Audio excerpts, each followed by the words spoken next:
أعوذ بالله من الشيطان الرجيم بسم الله الرحمن الرحيم Assalamu alaikum and welcome to another session of social and effectual entrepreneurship. Let me start the screen sharing so that we'll be having an idea of what we will be discussing today. So let's look at this thing. Part two, that's effectual entrepreneurship and its principles. Bird in hand, affordable loss, lemonade principle, crazy quilt, pilot in the plane. So these are some of the topics that we are going to discuss today.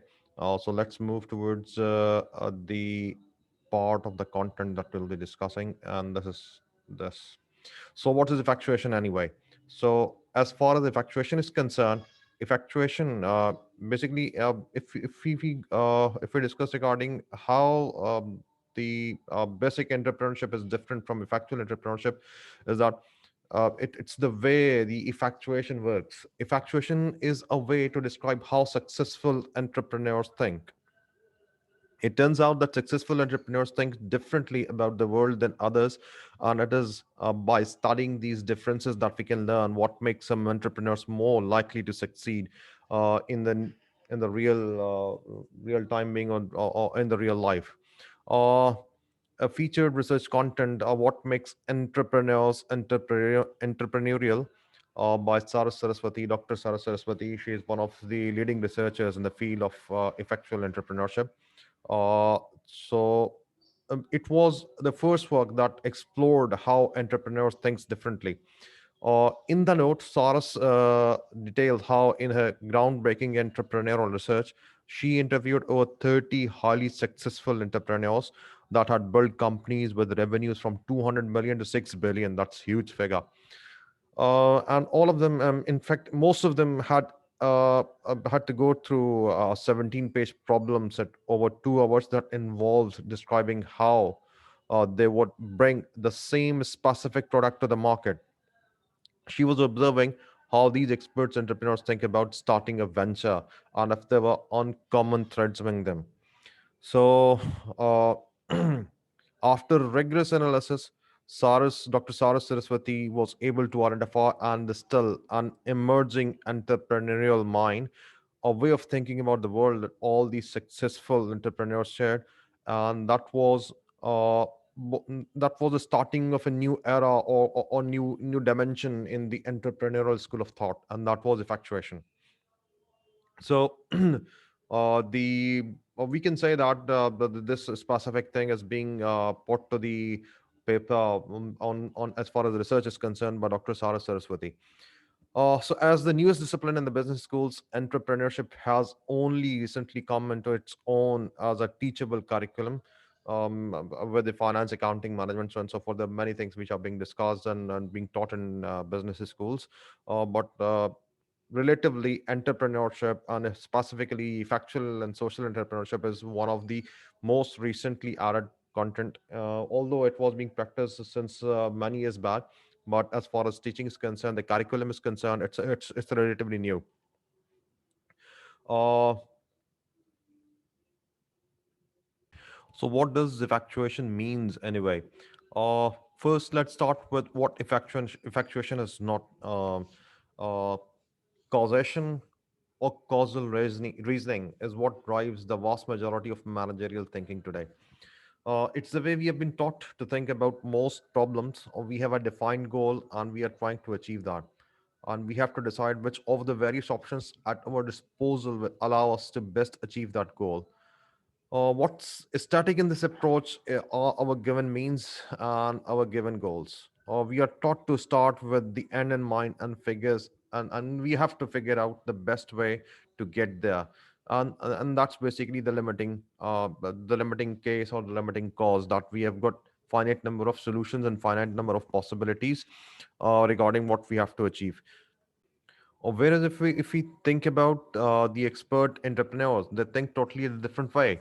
They look around at the means they have at their disposal, whether these means are people, number two is know-how, number three the resources, number four, and they determine what potential goals might be achieved with this unique collection of means.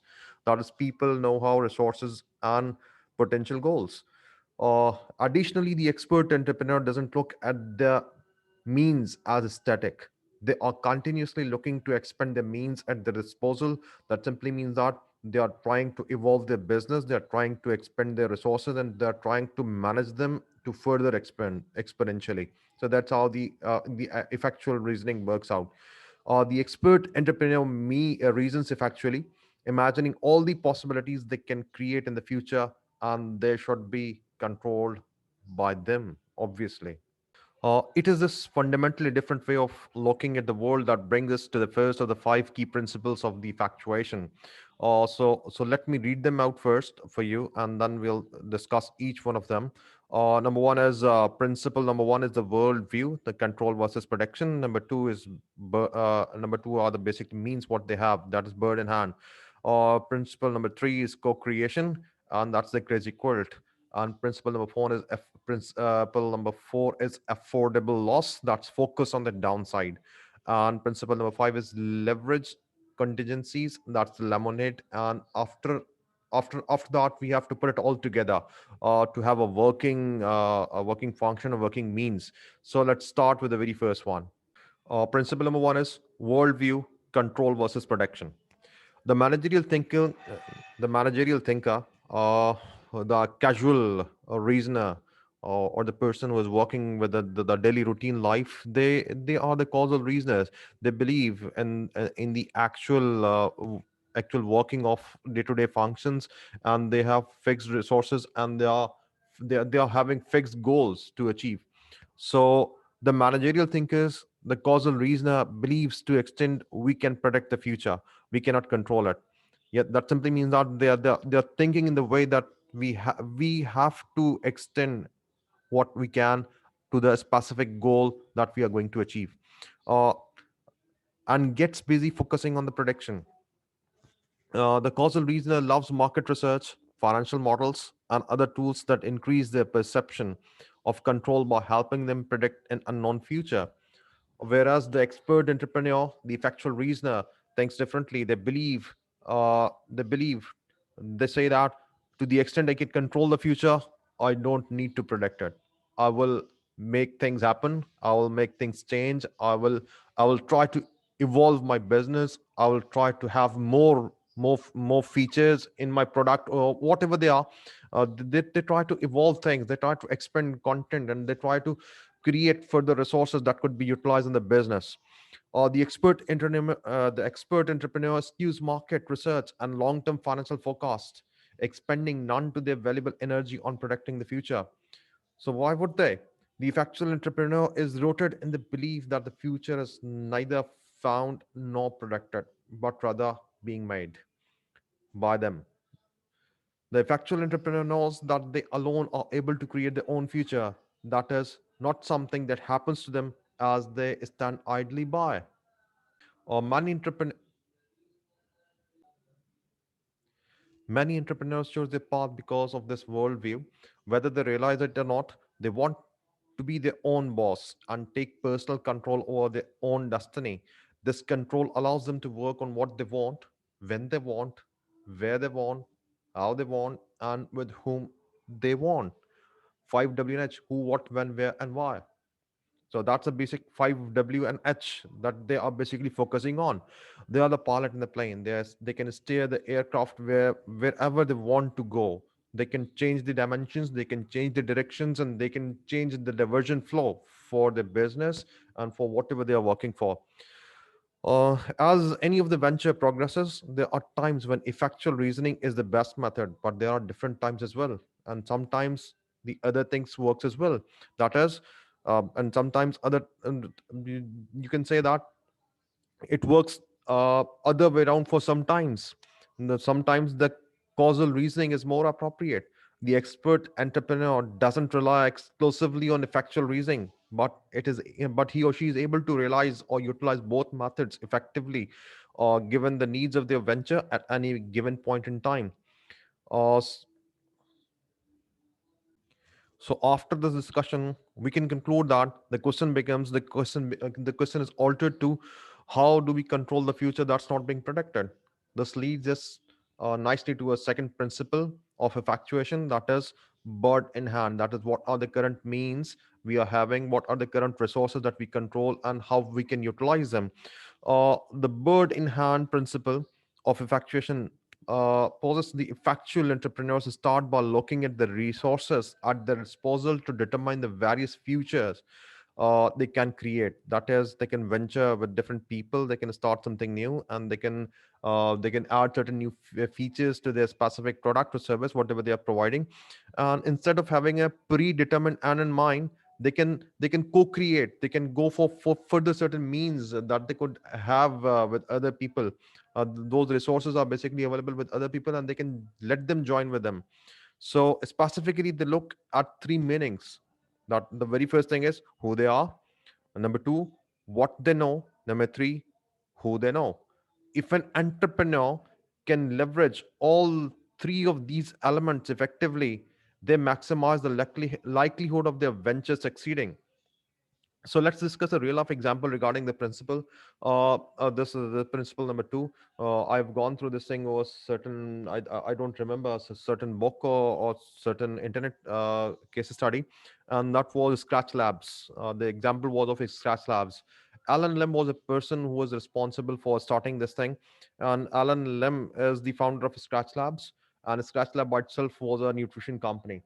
And that company was serving high performance. That company was producing high performance athletes. They are providing certain nutritions and certain other products which are necessarily required for the athletes, high performing athletes. Alan's family migrated from the Philippines to the United States a generation after his grandparents flew from China. At a very young age, Alan became obsessed with cycling and spent most of his youth riding his bike around the streets of Los Angeles. And his family didn't have much money, so he would make homemade snacks out of the content that's available with his with home, or with his parents, or his family, whatever you call it. So and while working with this homemade recipes, he started experimenting with different things. He got different recipes. He worked for different combinations of different content for the food, and he further tried out some homemade recipes for hydrating a sports drink that didn't taste good. And ultimately, during all these times, during this experimentation and all these things, there comes a time when Alan has gone to achieve his PhD in sport physiology, and from the University of Colorado he became a PhD scholar. And after that, he became a trainer for the US pro cyclists. And before quitting that, uh, um, he worked there for a certain time, and before quitting that, Floyd Landis, pro cyclist US, uh, he he just is- what we can say, he left the job, he left everything. He got disheartened due to some it was a long story, I'm just trying to shorten it. So he got himself limited to his home, and he was very disheartened, he was jobless, and he has no money, or you can say very little money, and no real plans for his life. And then after some time, he and his two of his friends started a side hustle, started a small sort of business that you call that he called at that time secret drink mix.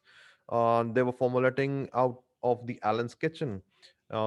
This secret drink mix was being created by one of the recipes that Allen used uh, to drink and to eat himself while he was a cyclist. And both of his friends and Alan himself dedicated themselves to the kitchen, and that was Alan's kitchen where these recipes are being made, and they tried to sell it out to the colleagues in the cycling world. Alan cared deeply about helping athletes for performing good in the games. That's the cycling phase, and cleanly, healthily, and legally, because in the US all these things are being considered topmost priorities. So he also had a deep understanding of the sports physiology and had been making homemade sports drinks for years. Uh, that is basically first thing what he knew. and he had many friends and colleagues in the amateur and pro cycling worlds who he knew. That's the focus audience to whom he will sell out the things. He was leveraging the bird in hand principle of effectuation by leveraging the means at his disposal to launch a venture he was uniquely poised to create. And that was the basic starting concept for the bird in hand. Having completely bootstrapped the business and taken no outside funding, this is Scratch business. That was the name, and that was the name of the business, Scratch Labs. Uh, so this business is now a rapidly growing national brand in the US, and it is being distributed by one of the larger distributors, Whole Foods. And the distributor is Whole Foods, and the Scratch Labs is generating millions of dollars in revenue each year. So, how did Alan get from zero to one? Well, he started by leveraged his unique set of means, but to grow his business, he would need to utilize the third principle of effectuation, that is co-creation, to find new stakeholders that could help him to take his business to the next level. And that brings us to the point number three, or the principle number three. The principle number three is crazy quilt, or you can say that the concept of co-creation. It is the third principle of effectuation. The co creation or the crazy quilt addresses how the expert entrepreneur is continuously accumulating stakeholders to help them create the future while reducing uncertainty. Generally speaking, the effectual entrepreneur takes the shortest path to get their initial product or service in the hand of a potential customer. In the case of the example that we have been discussing, Alan started by selling his drink mix to his friends. His initial customers became part of the crazy cult he was weaving by self-selecting into co-creating his venture with them. Alan's earliest customers shared the Facebook, the social. They've worked with the social media. They have worked with the feedback, and they specifically try to promote this product through social media, and afterwards they provided him the feedback. uh, and it was regarding not the marketing phase. The feedback was regarding the specific product that Alan was being creating or the manufacturing. uh, Provided resources in the form of all of those people who are working with them, who are his friends, and they are being utilizing his provided ring. They have provided the resources in the form of cash and offered emotional support with their words of encouragement and enthusiasm for the product. And that's how the principle of co-creation carried forward for this company. The co-creation principle also works before a company even has a product or service to sell. Effectual entrepreneurs perform customer development by going out and securing pre-commitments. In this case, Alan had, the company, the company we are talking about, the Scratch that's being owned by Alan, they have got pre-commitments. They've got friends who could utilize the manufactured goods and services. In this case, it's not the services; it's the specific goods. And the co-creation principle doesn't just relate to acquiring customers. Alan couldn't grow his company, that's the Scratch Labs, without co-founders, employees, distribution partners, and suppliers. All of these things needs resources, specifically the funds or the cash initially. And all of these things are being provided by his friends. So that's the co-creators. uh, the co-creation principle is the method by which Alan allows new stakeholders to opt into his business at the commitment level they feel most comfortable making, while simultaneously de-risking his venture and minimizing cash outlay. Uh, One of the concepts that worked for Alan was uh,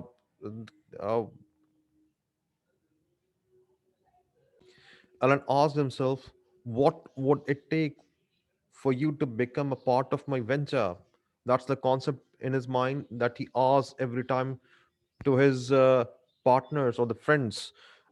This allows stakeholders to basically tell the entrepreneur what the level of commitment will be to the venture, framed within the concept of the affordable loss. So this brings us to the next principle of effectuation, and that is affordable loss. And that is the concept of focusing on the downside, that in case if you have to shut down the operations, if you have to close the company, what would be the total content or total resources that would be at risk? So the affordable principle, that's principle number 4, that's the affordable loss. The affordable loss principle of effectuation details how expert entrepreneurs focus on minimizing the downside of their decisions and actions, thereby mitigating the risk and facilitating the action. A lot of times entrepreneurs face with what is called the plunge decision. That's a concept that the entrepreneur asks himself or herself: am I really ready to go all in on this new venture? That's the question that to himself or herself different entrepreneurs ask by themselves. Oftentimes starting a new venture feels very daunting. The entrepreneurs might be deciding whether or not to leave a high paying job. If someone is working with a highly paid job, then he or she might have to think twice: would it be feasible for me to go for this new business, or am I good enough to carry on with the current job with this highly paid job? While needing to support a family, make a mortgage payment, and more, taking the plunge can feel like highly risk proposition. The expert entrepreneur focuses on minimizing the downside in the case their venture fails, or determining what effectuation calls the affordable loss. Let's look again at the early days of the example of Ellen's company that we have been discussing throughout this session, that is the Scratch Labs. Ellen found two friends who were interested in helping him get his business off the ground in the earliest days. All the three co-founders had other jobs. They were using Ellen's kitchen to develop and refine their recipes, and they were using a local hardware store to mix their products in bulk. And they were taking all the money they made from the initial product sales and plowing it back into the company, making sure to never spend money more than they had in the bank. They figured out that they couldn't really afford to lose very much, and so they were tight with their time and their money. In retrospect, the origins of the Scratch Labs were very humble. There was no really big plans because Alan kept the downside of the failure to a bare minimum. What if no one had bought their first batch of the product? That would be not a big deal for the Scratch company. They wouldn't have been out of the pocket more than a few $100, and they all still had their daily jobs to fall back on. So really, they don't have much to lose. So if you are an entrepreneur and you are having hard time making a plans decision, how can you look at things differently? What would you be willing to invest? What would you be willing to invest to give your venture a shot? And what would you be willing to lose? How about spending 15 hours a week working on your venture for 6 months, investing 2,000 or 200,000 rupees in the process, and now you have figured out your affordable loss, you can say. Okay, okay, I'm going to give the 6 month of 15 hours a week and put 200,000 rupees of work to this specific work to see if I can get this thing off the ground. So that's basically you have to commit to yourself. So while thinking that way, in thinking this way, you now lowered the barrier to starting your venture to something you can afford to lose. So it doesn't feel daunting at all. So the very first thing at this point number 4 is to get mentally prepared yourself regarding your specific business or a specific venture that you're going to start. Now let's talk about the principle number 5. Principle number 5, and principle number 5 is leverage contingencies. That's the lemonade. The last of the 5 key principles of effectuation is the leverage contingencies. And this principle, which focuses on how expert entrepreneurs take advantage of the inevitable surprise that pop up in the venture creation process and turn them into opportunities.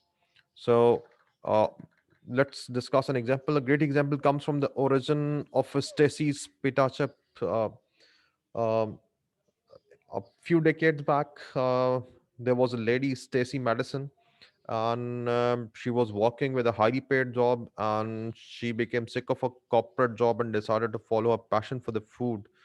And she decided to start a food cart in her hometown of Boston. So she left the job. She get the content started, and as per her, pita sandwich cart grew in popularity. It was common for long lines to form. That's the long queues which are being formed to get to get Stacy's food. So Stacy has to go creative. She has to create new opportunities so that more of the people who are standing in the line, they should not go away. So Stacy got creative, taking the leftover pita bread from the night before. She worked herself. She take out all the specific content that was in the leftover of the yesterday, and she chopped it and baked it again, and she mixed it with the chips sort of thing, potato chips, and she created a new recipe sort of thing, and handling these baked pita chips out of the folks while they were waiting in the line for their sandwiches. She distributed all these things to those people who are standing in the queue. So so so needless to say, Stacy's pita chips were a big hit, and this happy accident soon turned into the bigger opportunity. Those people who were standing in the line, they enjoyed the chips, and after some time, the Stacy's pita chips was a huge successful, we can say, another product in the brand. And after a few years, Stacy's chips was doing $65 million in revenue and employed 300 people. That's what I have read somewhere over the net. So that's huge. That's huge. That thing came out of nowhere, and it worked for Stacy. So these there are always going to be twists and turns along the road of your startup venture. Unlike the causal thinker that is specifically focused on a specific end in mind, the expert entrepreneur leverages these happy accidents and is comfortable reshaping the direction of their venture to leverage these surprises into opportunities. So that's how it works. So, after discussing all these five principles in short, let's put it all together. Let's bring this all together and summarize effectuation in a nutshell. The effectual entrepreneur is uh, is not focused on predicting what is going to happen, because that's out of their control. That's out of any human's control. Only Allah subhanahu wa ta'ala has the ability to control the content and the future. The factual entrepreneur instead focuses on the things that were within their control to create their own future. The factual entrepreneur looks at who they are, number one. Number two, what they know. And number three, who they know in their close circle, to determine the means at their disposal to start a new venture. The factual entrepreneur gathers stakeholders along the way that opt in co-creating the future with them, adding new means to their venture and potentially new goals as well. And the factual entrepreneur minimizes the downside of taking the plunge, mitigating the risk of moving forward as much as possible so that they can have an action-oriented bearing and least possible losses.